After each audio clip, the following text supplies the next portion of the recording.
everybody. Welcome to Sunshine and Whiskey. Thanks for joining me on another episode. Let me tell you, tonight we have our very own Olympic bobsledder out of Canada. Kristen Bujnowski is a 31-year-old Canadian bobsledder. She was the alternate at the 2018 Winter Olympics in the two-women bobsleigh. Kristen was a brakeman at the IBSF World Champions 2019 with Christine DeBruyn. Hopefully I didn't mispronounce her name, winning a bronze medal.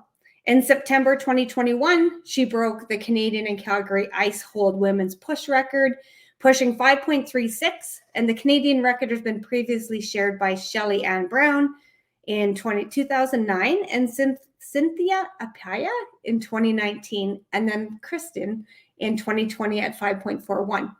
In January 2022, Kristen was named to the Canada 2022 Olympic team, and she made her Olympic debut at the Beijing 2022, where she finished fifth in the two-women event with pilot Kristen.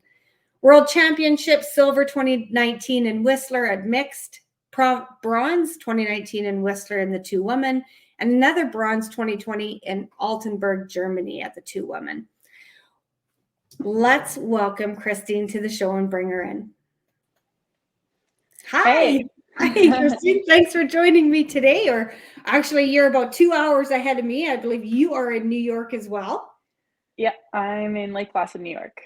I just actually had a podcast with another lady from New York too. So it's so odd that all of a sudden, all these Canadian podcasts I've had recently, and now I'm talking to everybody in New York. So well, I'm still a Canadian out in New York. So that's right. You are Canadian. And what you're saying, what takes you out to New York? Your boyfriend as well is?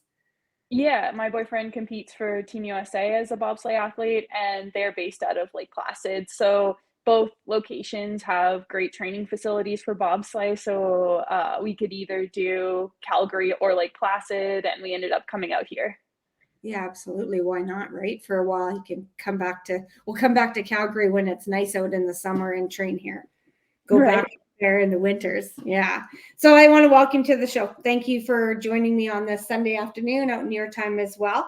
I was doing some research, of course, leading up to the podcast, and wow, you've had some adventures getting to where you are today. So I'm looking forward to talking to you. I'm not even sure where to start. I think we'll just go back to Ontario. So Ontario, you actually grew up on a farm. Yeah, my parents grow tobacco and ginseng on a small farm out near London, Ontario. Huh. And how many siblings did you have out there? Two. I have two younger brothers. And one of your brothers was in sports as well. Like, did he? He still is, actually. He does shot put.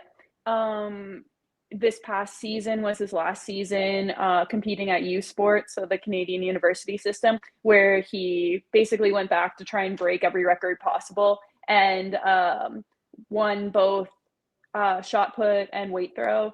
And now he's continuing to train for outdoor with his sights set on the Paris 2024 Olympics, hopefully. Well, in Paris in the 2024. Yeah. And your others, do you have another brother or do you have a sister? Yeah. We have a middle brother as well, and he currently works in farm fertilizer and chemical sales. Oh, wow. So tell me about growing up then. What got you guys have you guys always been competitive into, I would say, growing up in a farm in Ontario, we all know it's usually chores and everything else. So that's impressive. All three of you were competitive all through school or just at a certain period? Yeah, I think my mom, she actually went to university and played soccer all the way through school, and she didn't stop till she was like 25. So sports were really important to her growing up, and something that she insisted was a part of our lives from really early on. And then I think like growing up on the farm, we all developed a really strong work ethic, and kind of like farming is a different kind of lifestyle and job. It's not just a job that you clock in and clock out of. It's something that is constantly on your mind 24/7. And so you kind of learn how to prioritize, and if like farming is what matters to you, then you're going to make it happen. There's no there's no excuses, there's no anything. You have to go out and put in the work. And there's a lot of that comes in handy when you're trying to be an athlete too. Yeah, absolutely. It's a 24/7, like you said, all seasons, all challenges. And yeah, you don't just take a break from farming. Yeah. It is Yeah, your definitely. It's a mentality of like, you do what you have to do. You do whatever it takes. And it's kind of like, you don't put it down. no.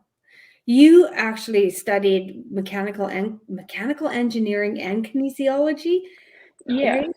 Yeah, so did you take that schooling out in Ontario as well, or whereabouts were you? Yeah, I went to the University of Western Ontario, which is like 25 minutes from my parents' house. And I initially started studying mechanical engineering. I really wanted to study kinesiology and human movement. And I think like I was kind of advised against that because it's difficult to get a job, or at least that was the conception that was given to us when we were in high school. Is it's hard to get a job with a kin degree, and engineering and nursing, it's a lot more guaranteed. And those were kind of like what felt like my options to me, were engineering and nursing. And I'm not a big fan of blood, so I went into engineering. And I was also pretty good at math.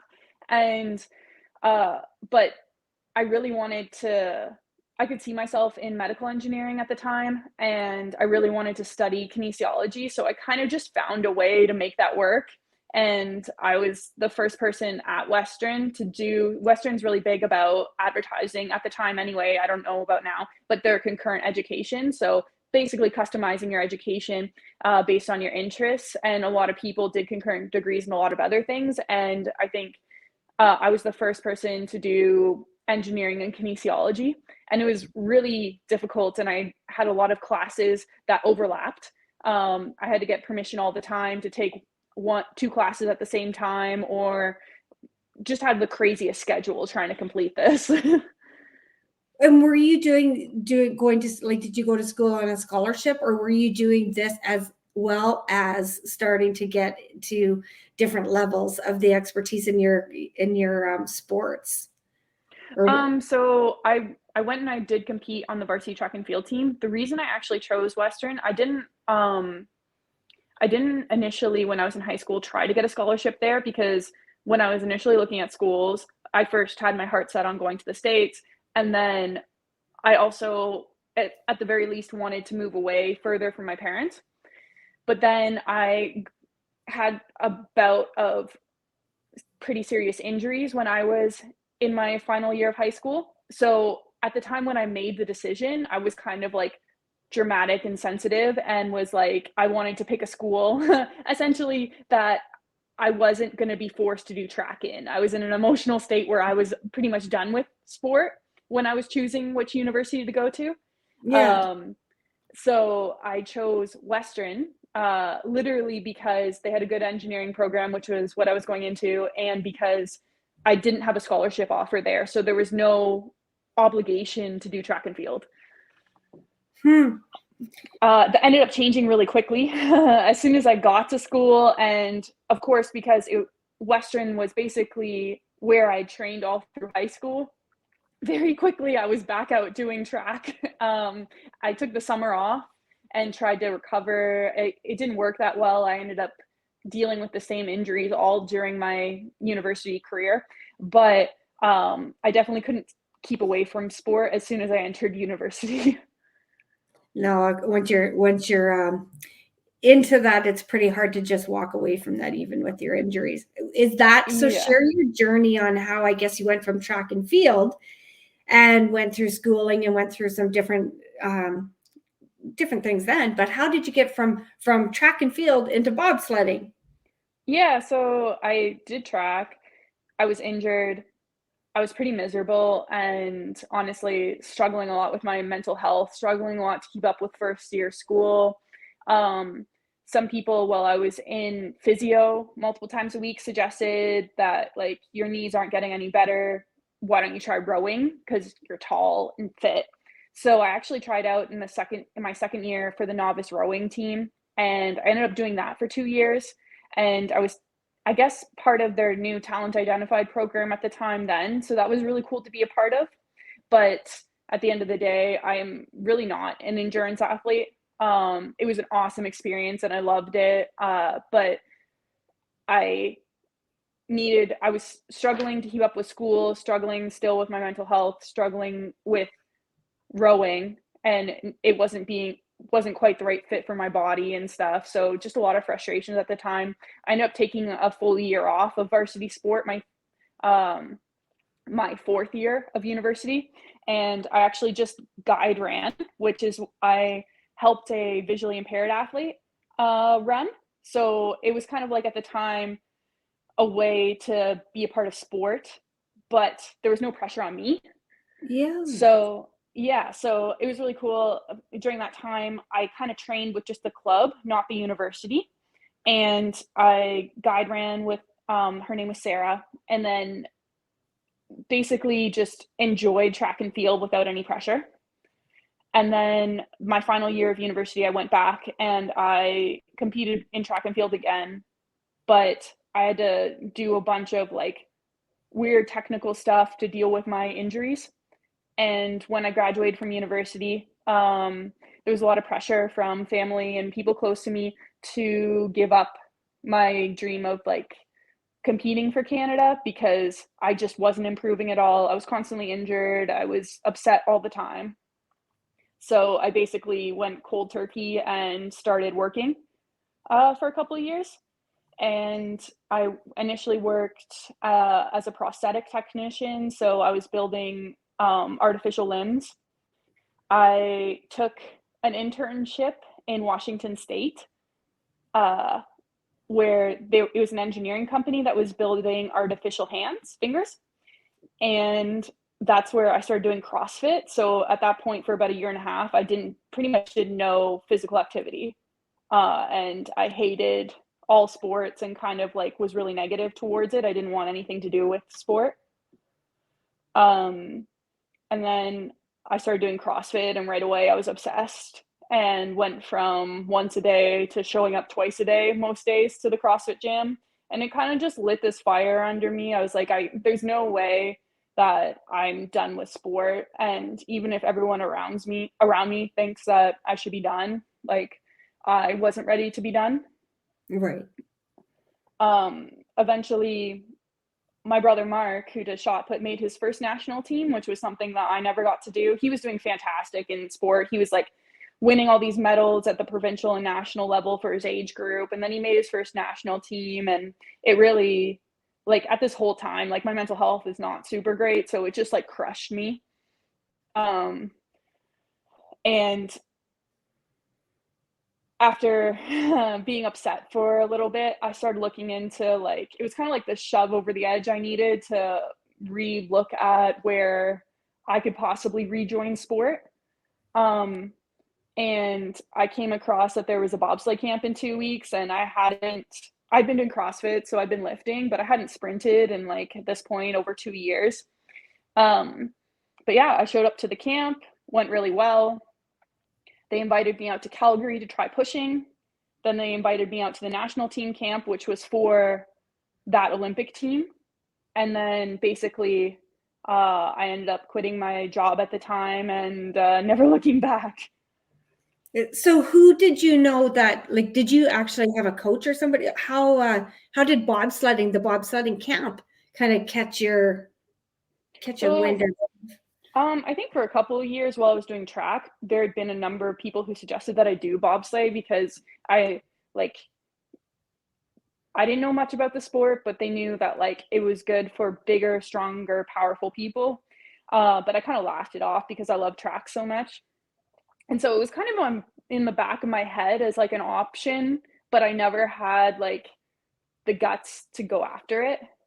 And then, I don't know, I was looking up RBC Training Ground actually, and bobsleigh was one of the options. So I'd signed up for RBC Training Ground, but then there happened to be also a bobsleigh testing camp before the RBC Training Ground that I could go to. And I was like, oh, I'll just do that. So I planned on doing both, but I went to the bobsleigh camp first. That's okay. When you talk about your mental health, there's a lot of that came back to like the competitiveness of it and the and then the struggles with, being hurt. and not being I able to, or was that mostly just a whole lot of stress of being a young adult?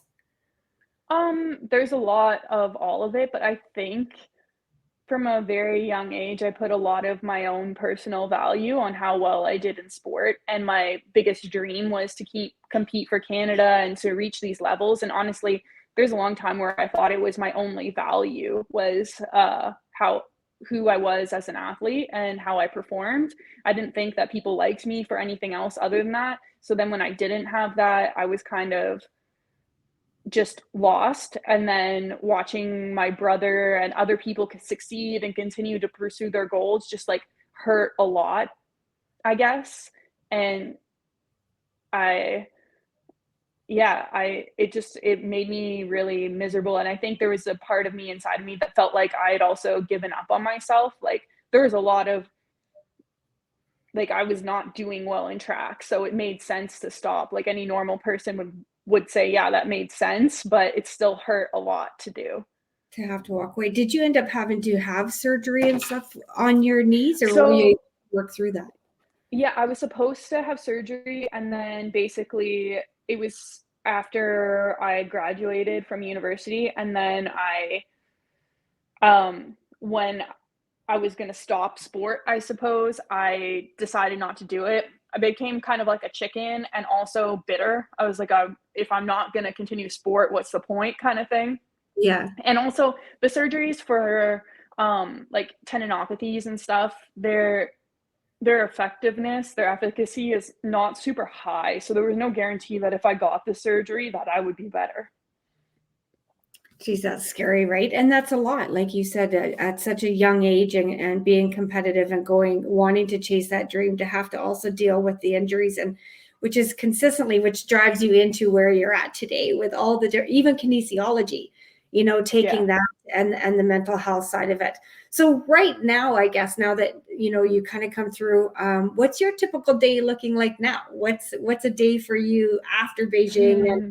after these bronzes and silvers and everything? What's your day look like?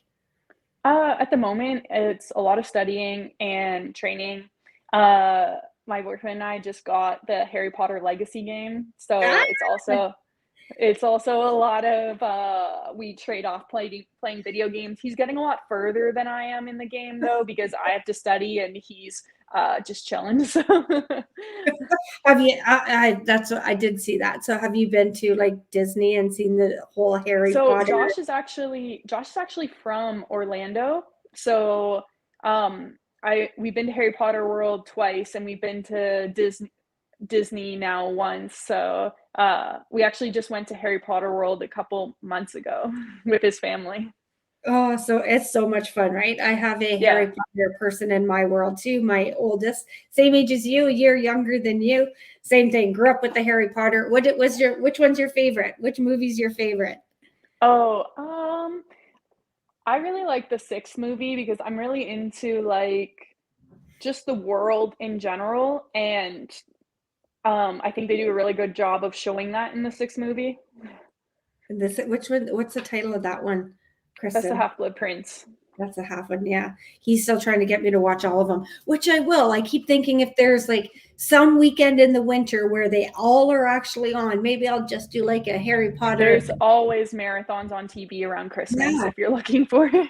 Yeah. There's usually like 3 or 4 of them. And what I keep finding is I hit the 2 or the 3 that I've already seen. So I Mm, got to refigure that out. mhm.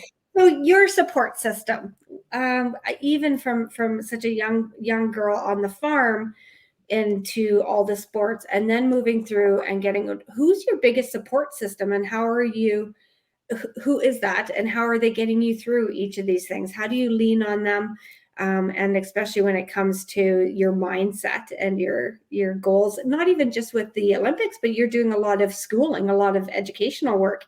Who's keeping you I motivated? I mean, obviously you're a huge motivator in yourself, but do you have that good support system? There's a lot of people who have been awesome support systems for me. Going through school, it was like a lot of my parents. But when I was struggling with like a lot of mental health stuff, honestly, um, a lot of it was alone. Like I didn't handle it very well, and I didn't reach out or seek help the way that I should have. Um, so it's not that not that I didn't have people around me who could have supported me. I just kind of isolated myself. And I tend to do that now, even if I'm struggling, like if I'm super stressed or anxious, I almost like bubble myself off. I stop answering messages, and I really just focus on what's in front of me. I know it's a bad habit, but it's kind of just the way I react to situations is just like focus in on what's in front of me, and I can't mentally handle other things, I suppose. But yeah, since joining bobsleigh, I've been really lucky to have some really awesome teammates and coaches. My strength and conditioning coach for the last 6 years has been Quinn, and he's been awesome. I feel like he's the one who really pushed me to I think he was more excited about when I broke the Ice House push record than I was, honestly, because that was something that he really wanted for me and wanted our training to culminate in.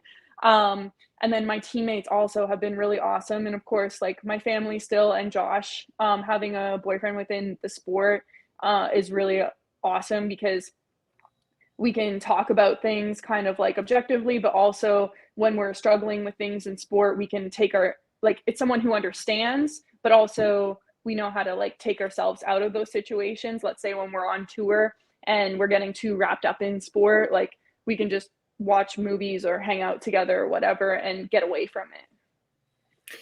Do you have some rituals or habits that you form when you're going into competition that I have to do this, this, and this, and you kind of stick to that? Or are you outside of that? Can you move outside of those, superstitions per se? I wouldn't say that I have a lot of superstitions, but I have like a series of things that I like to do to prepare for a competition. Bobsleigh is a really neurological sport. And I would say of like speed, power, strength, my best attribute is power, which tends to mean that like I get fatigued really quickly.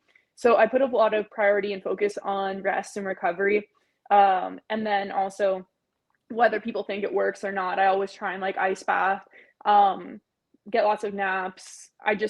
Anything I can do to allow my body to recover, taking time to meditate, taking time to do guided breathing, whatever it is.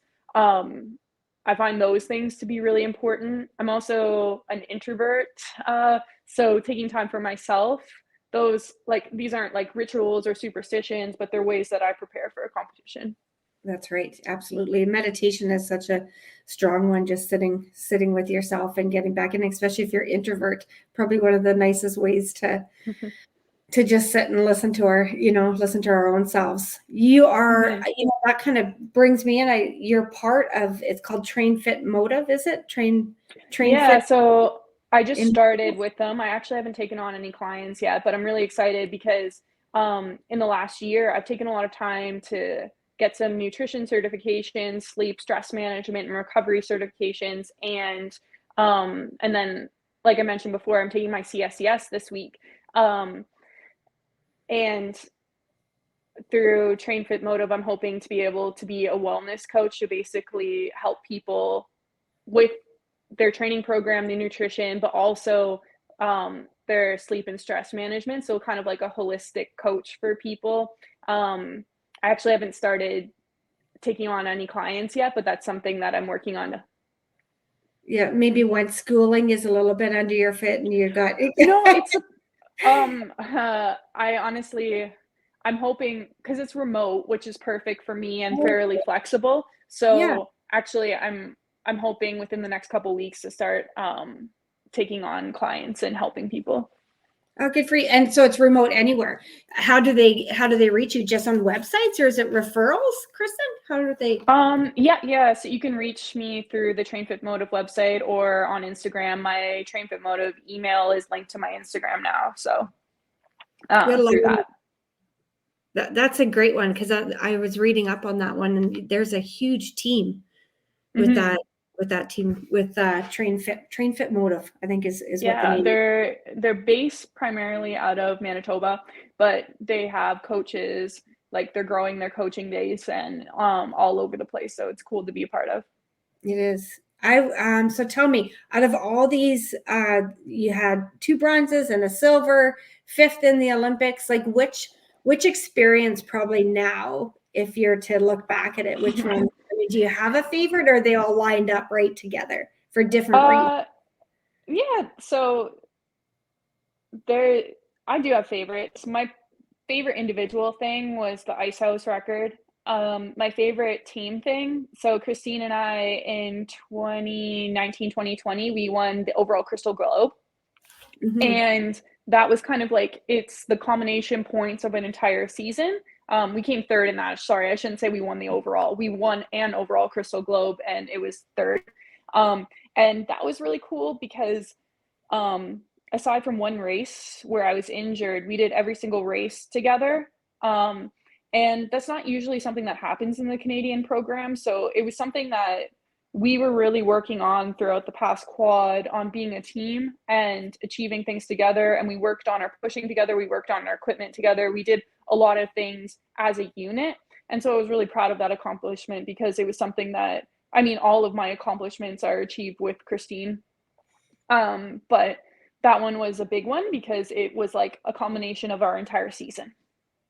That's fabulous. The single one where you won the push record, where was that? That was in Calgary, wasn't it? Or where was that one at?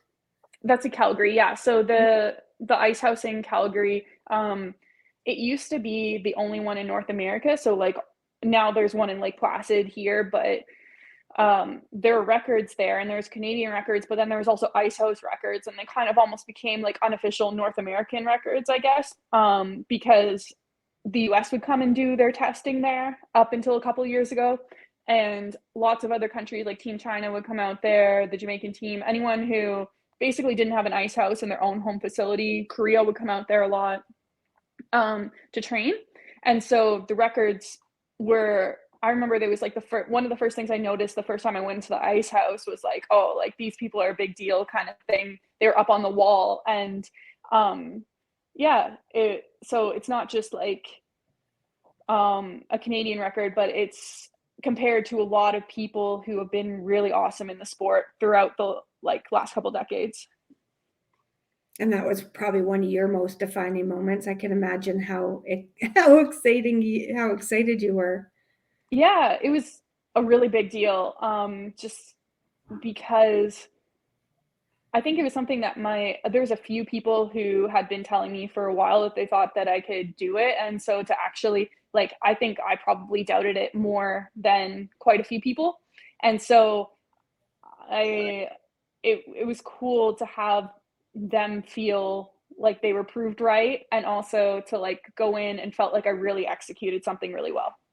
Prove it to yourself, because like you said, you have the self-doubt and put a lot of expectations on yourself, so be able to pull that off.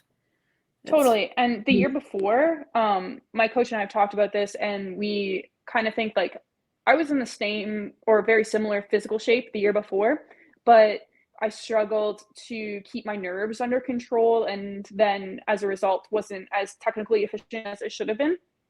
So it was a big win for me to show up that year at push testing with all of the pressure of the Olympic year and technically perform. So that was a big win for me because, like I said, I've struggled with a lot of dimensions of mental performance and mental health. So putting together that performance was a big deal for me. Do you have a mental mindset coach now that you're working with to help you kind of move through some of the mental health issues? Not at the moment. I was working for about a year and a half going into the Olympics with a mental performance coach, and he was awesome. I'm not working with anyone directly at the moment, though. Do you mentor? It is something that I would like to get into eventually. I actually just started my master's in counseling psychology. So it's not mental performance and it's not sports psychology. The reason I chose counseling psychology is because I think there's been a lot of focus in the last couple of years on sports psychology, mental performance in athletes, and our general mental health is probably the biggest thing that detracts from performance and is chronically neglected.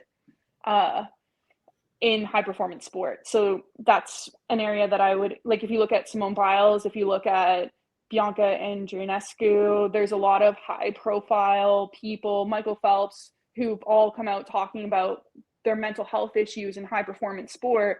And they had no trouble performing. It's not a performance thing. It's not a sports psych thing. It's their mental health. Mm-hmm. So that's an area that I hope to work in. It sounds like you'd be very valuable in that side of things. In a few short years, you've come a long way and gone through a lot of stuff. So you're heading down the right track with working on a lot of that stuff. It's impressive. So the Beijing Olympics, there's some challenges going into that. I was thinking about it. I'm probably with everybody else where for those 2 years going through COVID, I probably blocked them out until kind of looking at you. And then I thought, oh my goodness, you were one that had to go into the whole scenario, possibly having it canceled. Talk me through that. Tell me how. There's a lot of things that made at the time were really hard to go through, but you come out stronger on the other side for it. Like the first hurdle was realizing your family and friends weren't going to be able to go. The next hurdle was as you got closer to the games, my teammate and I hadn't had COVID, and there was a variant, oh my gosh, I can't even remember right now, that was really in 2022 around Christmas was hitting everybody. Yeah, and they told us that pardon? Like Omicron or Omicron, right? Yeah, Omicron. Yeah. Everybody was getting it, and there was a point right at Christmas when there was 26 of us on the team and 14 people got it. And Christine and I were two of the people who didn't. So we hadn't had it yet, which was a blessing and a curse because we got to continue racing. But then we were one of the few who was still worried that if we get it within the next month. At the time, they told us if you got it, you wouldn't be going to the games at that point. So it was a lot of isolation for weeks and weeks. And then 2 days before my boyfriend was supposed to go to China, I was already in China. He tested positive. So there was a kind of fragile time where we didn't know if he was going to clear it in enough time to actually go to the games. So that was incredibly stressful because obviously we were hoping that he would clear it, and then but also there was so much uncertainty and fear, had he just lost out on his dream there. So yeah, and then of course just competing with all the rules and regulations and stuff like that was, that was difficult, but not as hard compared to the other things, I suppose, that you went through. I know I have a picture here. I think I can pull it up. Let's see. This one. You see it? Yeah. And that's what made me think about it. I thought, oh my goodness, first of all, the stress of, how much work you guys would have put into getting there. And then not knowing whether or not it was going to be completely canceled, which Beijing decided to move forward with it. And then, like you said, having to isolate and then worry about all your teammates and everybody else and not have family there. Yeah. What a crazy experience. But it came out. So, you were talking about it before the show, saying you came out of the Beijing and didn't really want to talk about the Olympics. Was there specific reasons why, or you just had enough and you needed to have a break and just do something, concentrate on something else? Yeah. I think I spent 4 years really focused on it and trying to win a medal. And then, so coming fifth in itself was a little bit heartbreaking. But yeah, I think beyond that, it's this weird feeling that I've gotten a lot more healthy with it now, but I was very obsessive going into those games with everything that I did. And to just have that suddenly be over and to not have achieved your goals and just be standing there being what now? It's just kind of a really difficult headspace to be in. Yeah, I've heard that I have empathy for you because I can't imagine what that must feel like. I mean, you hear people all the time talking about that next thing, when they're, especially with people like yourself, Kristen, where you're very competitive and you're very driven at everything you do. I hear it about people who've written books and things like that, where the book is finally finished and they kind of get into that sadness. It's like something coming to an end. So I can understand somewhat, but never walk in your shoes on what that must feel like.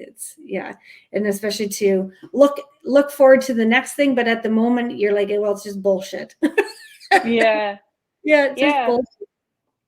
Yeah, and there's like a whole feeling of like, what was the point of all that? And like, I don't know. Like, I've worked really hard in the past year to develop other interests and like round myself out a little bit more. And I have a lot healthier relationship with the sport and like athletics in general. Yeah, you're training there though. You're still training with your boyfriend's training there, obviously, but you're training and everything in New York as well. You don't come back to Calgary. You can train wherever you choose to train. Oh no, where did you go?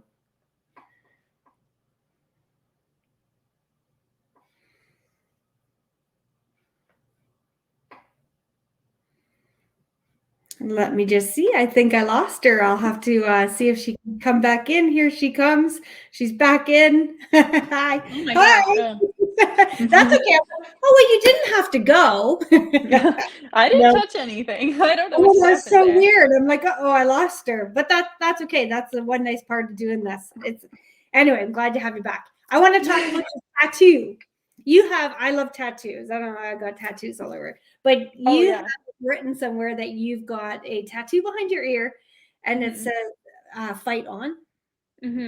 Yeah. So what's the story? It's something that I kind of I know that talking about Live Strong and oh my God, Lance Armstrong is a little bit like, for whatever reason, it's taboo or whatever. But like, I remember when I was dealing with a lot of my injuries in high school, Live Strong was a big campaign that was happening, and they had shirts that said "Fight on" them, and it like kind of resonated with me with a lot of like my mental and physical struggles that I was going through. And essentially, I got the tattoo, like I wanted it for a while, but I didn't feel like I had earned it because I had a lot of fights that I just felt like I hadn't won. And then when I was doing right after the Olympics and everyone was getting their Olympic ring tattoos, which I was an alternate, so I wasn't an Olympian at the time. I got the tattoo that I've been wanting since I was about 17 or 18, because it was kind of like, I felt like on some level I had won the fight that I had been fighting for 9-10 years at that point, with feeling like I had let myself down and not achieved what I had hoped for and stuff like that. So yeah. I'm so happy to hear that you are going through the wellness programs, going through the schooling, working on your mental health, because there are very few, of people like you who have the determination and the willingness and the mindset in the first place to stand up for any of our countries and get to that level. That it's, as a mom, I can't imagine, how hard it would be for me to be like, no, but look at you, look at what you've accomplished, and still have that compassion and empathy for the struggling, for the mind, where you're at in your own world, and the expectations that you have on yourself. So boy, oh boy, we're all here rooting for you, and so damn proud of you as well, that there's going to be a lot of youth elite athletes that I think are going to have you in their world, and you're going to do the experiences that you've had. I can't imagine how much help you're going to provide for many to come, as well as yourself. Hopefully you've got some really good support systems. It's impressive what you've gone through and what you're doing. It is. Thank you. Yeah, it's so great. Looking ahead, what are your goals? What's your next steps? Whether it's, I know you've got a lot of schooling, but even athletic schooling, that's all coming together. What are your next steps with everything? Yeah, so like I'm right now working on my master's and studying a lot, and I'm training for the next season. This past season, um, I tried out driving for the year. I haven't 100% decided if that's what I want to continue doing or if I want to go back to braking or if I want to take some time off. But I absolutely love training. And so I'm going to keep working towards the season as if I am competing. Yeah. I just haven't figured out really what's the right path for me and what my long-term goals are with the sport. I know one of my big motivations right now, obviously Josh is still in the sport, so that keeps me. I adore training. And also, like, I've been to 2 Olympics now, and my parents haven't been to either of them, so I would love to compete in 2026 and have my family there. And beyond that, I kinda need to figure out, like, where am I the happiest and what is my goal in the sport, honestly. And I'm still kind of, like, struggling with that a little bit. It's a long ways away. You know what? It's very hard I can't imagine what it's like to look at something and have goals set out till 2026. And then at the Right, same time, trying to live your life for today and just totally. handle the day-to-day things that you're dealing with now. So, and you're still so young that I'm impressed Yeah, at like, what you're doing. any national team athlete or Olympic athlete, they kinda live in 4-year cycles, which is Mhm. a blessing and a curse because some people are like, "Oh, I wish I could develop a 5-year plan," and athletes, it's kinda like once you commit to the 4 years, it's almost like you're in it. Um, but yeah, it's tough because I mean, thanks for saying that I'm young, but I don't feel young. I feel like part of me I'm excited. I'm really excited about this master's and, like, my career moving forward after that, but I'm also, like, at one point, I would like to start a family, and it's like, what point do you also move on? And I don't know. Oh, goodness, like, absolutely, and that that was one of the question I had thought about is figuring out that balance ah, it would be so heavy, such a heavy decision on, as mothers and as workers, just alone trying Mhm. to find that balance between raising kids and careers, let alone bringing in where you have reached levels that most don't see, and then trying to step back from that and raise children. I mean, they do it. There's many women out there that do it. So that's the amazing thing about us is Yeah. and obviously when you set your mind to something, I don't think that anything's going to stand in your way to get it. So it's just, yeah. Yeah. It's, I have some great role models within the sport right now who have children and who have continued to compete. um, which is really cool to see, and I admire them a lot. Um, I'm but at the same time, I'm not sure, like, what the right path for myself is there, and I'm sure if I wanted to have children and continue competing, there would be people around me to support that. But, um, yeah, it's just not I'm just not sure what the right answer is there. Take the time and look after yourself and do the schooling, and you know what, everything will make its play out, and obviously when you set your mind to something, you're going to hit that next step. And I think, yeah, you just have to settle in now and just enjoy everything that look after yourself, for sure. Definitely a time to be Mhm. looking after you and enjoying your boyfriend in New York. What? Yeah, it's nice. Like, I feel really like last summer he lived here and I lived in Calgary, and all I wanted was for us to pick one location. And so I'm really happy to be in the same spot this year. And I've been really enjoying our life in our little apartment, and I can see literally a lake from the window I'm looking out right now. And uh, yeah, and yeah, they have a little training community out here, so there's lots of friends. It's nice. Beautiful.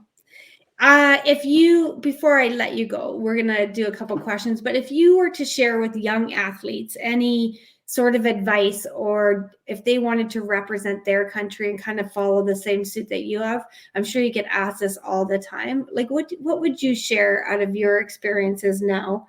What would you give to the young lady or the young man that's pushing forward to do the same?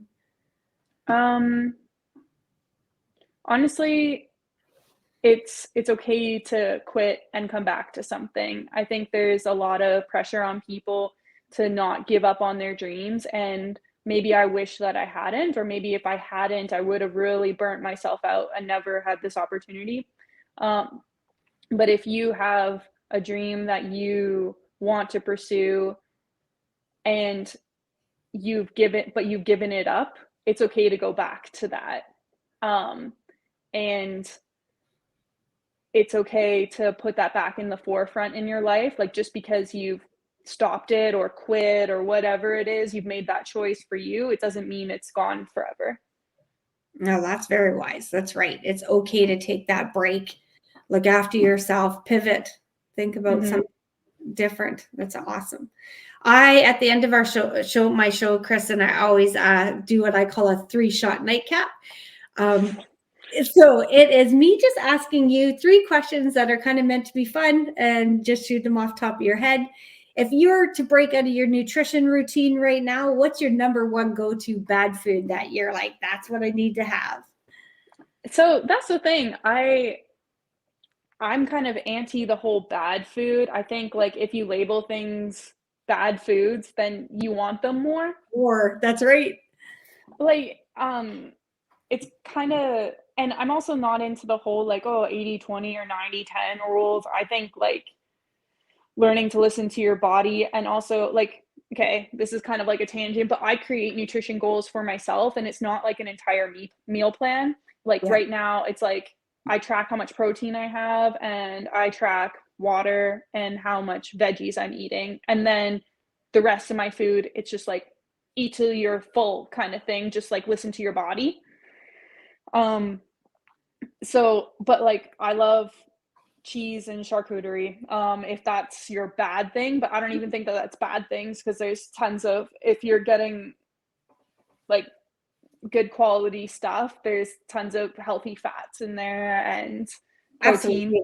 I'm with you when it comes to that. I don't think we should deny ourselves anything that we want. I mean, if you're looking after yourself and you're exercising, Yeah. getting that sleep, then have the ice cream, have the piece of pizza, But Mhm. I think we all have that one thing that we can't wait to have. If I used to work with this lady who amazed. I can't even understand it to today, but she would keep a package of M&Ms on her desk, and she would save them and all to the end of the week. And I'd be like, why would you do that to yourself? Like, I'm like, just eat the M&Ms, just eat the M&Ms. But yeah, I'm not sure what a mental mind game there, I think. Yeah, that just seems kind of like torture. Does Like, it? I Yeah. I'm kind of a proponent for, like, out of sight, out of mind thing. Like, if you really don't want it, don't put it in your grasp. Yeah. If you do want it, just have it. Just go for it. I'm the same. I don't buy it in the house. And because I made myself that kind of just where I went years ago. I'm like, if you really want it, you're willing to go get it and leave the house and go. Yeah. But if it's Yeah, I in think my that's a good house, strategy, for yeah, if sure. it's in my house, I'm probably more apt to eat it more than I need to. But I think that healthy relationship is such a strong one. If what is your go-to karaoke song? If you're singing in the car, singing in the shower, do you have a favorite song right now? Um, honestly, I tend to just take, I don't know any songs off the top of my head, but I tend to take songs and change the lyrics based on, like, what I'm doing, just and it's whatever song I've heard recently. I wouldn't say that there's a go-to one. But if I were in karaoke, I would probably choose a country song sung by a guy, because I don't have a super high voice. I'm probably with you there. It has to be raspy or a guy one as well. And I like Yeah. you said you just change the lyrics to whatever Yeah. you feel like. That's Yeah, yeah, if we're washing dishes or something like that, and I just heard a song, it now becomes that tune and about washing dishes. good for you, keeping it young. What skill do you have that would be most beneficial if you ever found yourself stranded on an island? I would be in big trouble because I get hangry really quickly. I should Um, um, hunting like, maybe then. yeah, well, no, that would be the necessary thing that I would need, because, if I was with anyone else, I would basically bite their head off, I think. But I think I love Survivor, And that and bug bites. Starvation and bug bites are the biggest reason why I would struggle with Survivor. But I don't know. I guess just general perseverance and belief that someone would come find us or me. General optimism, like this is gonna work out and we're gonna keep trying to survive until it happens. I think, yeah, just your determination, just your strength. I mean, yeah, you would be, I think you would not worry about it. You'd be like, even if I am stuck on this island, I'll just do it my way. Yeah, exactly. Just make this work. Yeah, it's awesome. Yeah, figure out how to make it work. This year while I was driving, like driving bobsleighs, we didn't have a lot of funding, and so I rented a pickup truck. I drove a sled from Whistler to Park City, from Park City to Lake Placid, and then after the season, I drove the sled all the way from Lake Placid to Calgary. And it was that's kind of like the attitude that I've always had towards a lot of things, is like, if like I'll do what needs to be done. That's and I'm gonna figure out how to make it work. You know, that's a great spin-off to this picture, Kristen, because I think this is a badass picture. To me, so I feel so much regret right now looking at this photo. Oh, I love it. I think everything you talk about, that picture sums it up. I think like I would have to agree with you, and I think my hair looks great in that, but I'm not a cocky person. No. I'm not usually a person who like, I don't know, that it just doesn't feel like it's a great photo, but it doesn't feel like me. That's a publicity photo, right? That's definitely sure. Yeah, exactly. And you can tell by your character just talking to you that, like you said, you're very introverted, very kind, very looking inwards all the time. You know, so it's nice to see you shine like that, and maybe that confidence shows you a little bit on that side of that confidence. So yeah, definitely, like you need moments of confidence to succeed in sport. So I definitely have confidence, but I think like humility is one of my most like prized, or the characteristic that I value a lot of. When I see someone who really performs very well and they're humble and they're kind to people and they don't let it go to their head, that's something that really impresses me. That's who you can relate to, resonate with. That's an absolutely not even relate to. That's who I'm impressed by. And maybe that's because I relate to them, or maybe it's just like those are characteristics that I think are like really good in people. Absolutely. You're very, very wise. I love to hear it. I want to end this with you, and I want to say, I can't say thank you enough for allowing me to get to know you a little bit and being willing to step out and come and chat with me tonight a little bit on your journey through this. I think you're going to have a lot to say. Can't wait to see what next is to come for you. Even educational wise, I think the schooling that you're taking and where you're heading with the wellness and the experiences that you've been through is only going to provide so much for other people. And yeah, thanks. It's honestly the thing I'm most excited about right now. Like, obviously I love training and competing, but I feel really excited about the education that I'm pursuing and the potential for it down the road to hopefully do some good. You will do good. You will do all kinds of good. You can see it. It's in you. So thank you. I want to thank all my listeners, and you guys can find us on YouTube, Spotify, all our different channels. Don't forget to like and subscribe. Thank you for chatting with me. It's been wonderful. And of course, I wish you all kinds of success. To my listeners, I want to remind everybody to stay curious, intentional, and kind, and have a wonderful evening.